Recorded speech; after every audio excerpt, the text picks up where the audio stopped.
بسم اللہ الرحمن الرحیم۔ اللہ کے رسول حضرت محمد صلی اللہ علیہ وآلہ وسلم بار بار امام حسین کے رتبے کو بلند کر کے دنیا کو یہ بتاتے تھے کہ یہ حسین مجھ سے ہے اور میں اس حسین سے۔ اے لوگو، اگر حسین پہ کبھی کوئی مشکل وقت آ جائے اور یہ تم سے مدد طلب کرے تو اس کا ساتھ دینا، کیونکہ یہ جنت کے جوانوں کا سردار ہے۔ یہ میرا خون ہے، میری اولاد ہے، لیکن افسوس ابھی رسول اللہ کی رحمت کو تھوڑا وقت ہی گزرا تھا کہ کربلا کے میدان میں ایک طرف 9 لاکھ کا مجمع تھا تو دوسری طرف وہ حسین جس کو اللہ کے رسول اپنے کندھوں پر سوار کرتے تھے۔ امام حسین علیہ السلام اپنے نانا کی امت سے بار بار کہتے رہے کہ کیوں میرا رستہ روکا ہے؟ اے لوگو، پہچانو، میں تمہارے نبی کا نواسا ہوں۔ کیوں 3 دن سے میرے بچوں کو پیاسا رکھا ہے؟ کیوں میرے عزیز و اقارب کو شہید کیا ہے؟ بتاؤ، کیا میں نے رسول اللہ کی شریعت میں ترمیم کی ہے، کسی انسان کا حق کھایا ہے یا کسی انسان پر ظلم کیا ہے؟ اتنے میں فوج یزید ایک آواز میں کہنے لگی، اے حسین، ہم سب تجھے تیرے بابا علی کے بغض میں قتل کر رہے ہیں تاکہ یزید ہماری جھولیاں دولت سے بھر دے۔ امام حسین نے فرمایا، اے لوگو، آج جس اسلام کا علم تمہارے ہاتھوں میں بلند ہے، یہ علم میرے بابا علی نے بلند کیا۔ مت بھولنا، خیبر و خندق میں اگر علی نہ ہوتے تو اسلام کی فتح ناممکن تھی۔ وہ علی جس کی پوری زندگی اسلام اور تبلیغ حق کو بلند کیا، رسول اللہ کی حفاظت کی، اور اس علی کو یہ اجر دے رہے ہو۔ اے لوگو، بتاؤ، اللہ کے رسول نے بار بار میرے بابا علی کا ہاتھ بلند کر کے فرمایا تھا کہ جہاں حق ہوگا وہاں علی ہوگا، جہاں علی ہوگا وہاں حق ہوگا، اور آج اس علی اور اولاد رسول کو یہ صلہ دے رہے ہو۔ اتنے میں یزید کی فوج کے سپہ سالار نے دیکھا کہ فوج میں کہیں بغاوت نہ ہو جائے۔ اے شمر، کیا دیکھ رہے ہو؟ حملہ کرو۔ بس لاکھوں کی فوج نے جب رسول اللہ کے نواسے پر حملہ کیا، امام حسین علیہ السلام نے اللہ کا نام لیا اور تلوار کو نکالا۔ تاریخ گواہ ہے، ایک طرف لاکھوں کا مجمع اور ایک طرف 3 دن کا بھوکا پیاسا حسین ابن علی ہے۔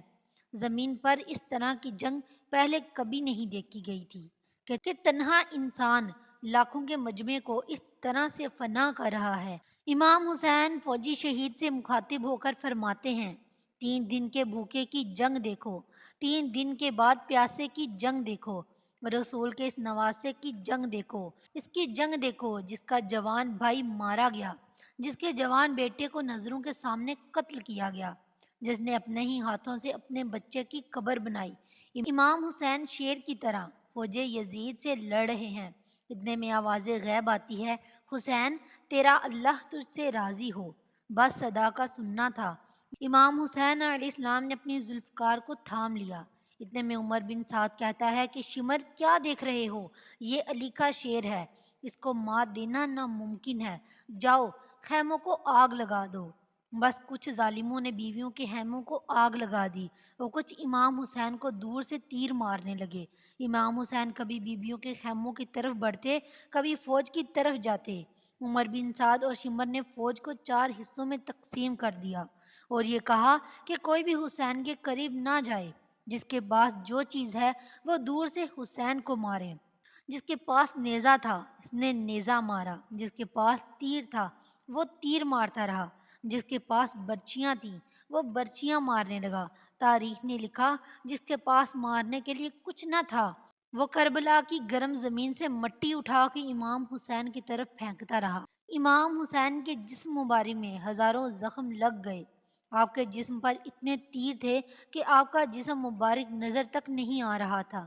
جیسے ہی نواسہ رسول گھوڑے کی سیٹ سے زمین پر آتے ہیں، فوج یزید جھومنا شروع کر دیتی ہے، لیکن اتنے میں وہ گھوڑا جس سے آپ سواری کیا کرتے تھے وہ امام حسین کے چاروں طرف گھومنا شروع کر دیتا ہے تاکہ ان تیروں سے اپنے آقا حسین کو بچا لوں۔ وہ گھوڑا دوڑ ہی رہا تھا۔ اتنے میں عمر بن سعد نے کہا، اے لوگو، رکو، میں نے اپنی آنکھوں سے دیکھا تھا، اس گھوڑے پر اللہ کے رسول سواری کرتے تھے، کہیں تیر اس گھوڑے کو نہ لگے۔ یوں تیروں کو چلانا بند کیا گیا۔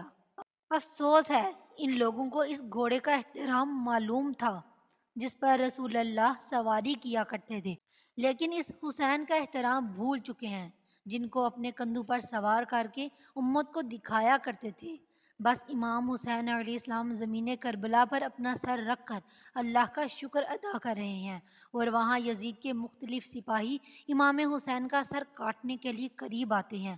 جو بھی قریب آ کے امام حسین کے سر کو دیکھے، اسے امام حسین کے چہرے پر رسول اللہ کا چہرہ نظر آئے اور وہ چیخ کے دور چلا جائے۔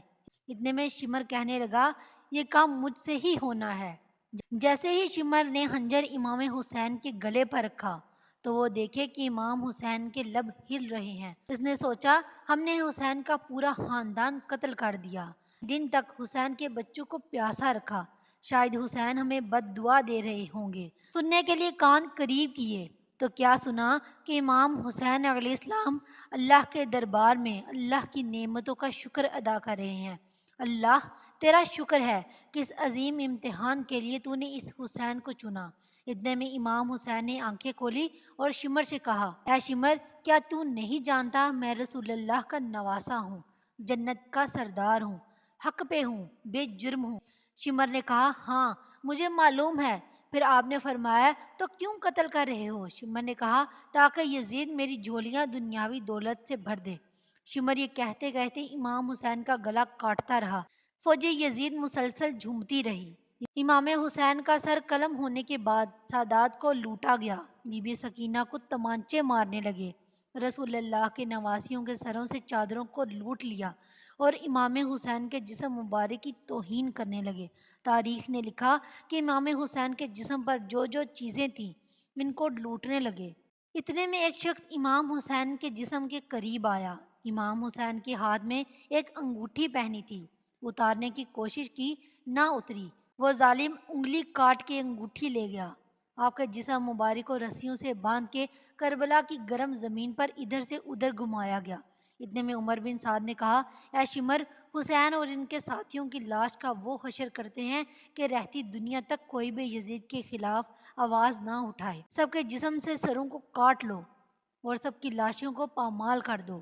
زمین کربلا گواہ رہے، کہیں سے کوئی قبیلہ اٹھ کے آتا ہے اور کہتا ہے کہ ہم لاش کو پامال ہونے نہیں دیں گے، پھر بی بی ام لیلہ کا قبیلہ آ کر کہتا ہے کہ ہم علی اکبر کا لاشا پامال ہونے نہیں دیں گے، کہیں بی بی رباب کا قبائل آ کر کہتا ہے کہ ہم علی اصغر کا لاشا پامال ہونے نہیں دیں گے۔ ایک ایک شہید کی لاش پامال ہونے والی جگہ سے ہٹائی گئی۔ تاریخ گواہ ہے، صرف رسول اللہ کا نواسا کربلا کی گرم زمین پر پڑا رہا اور مغرب کے گھوڑے مشرق کی طرف۔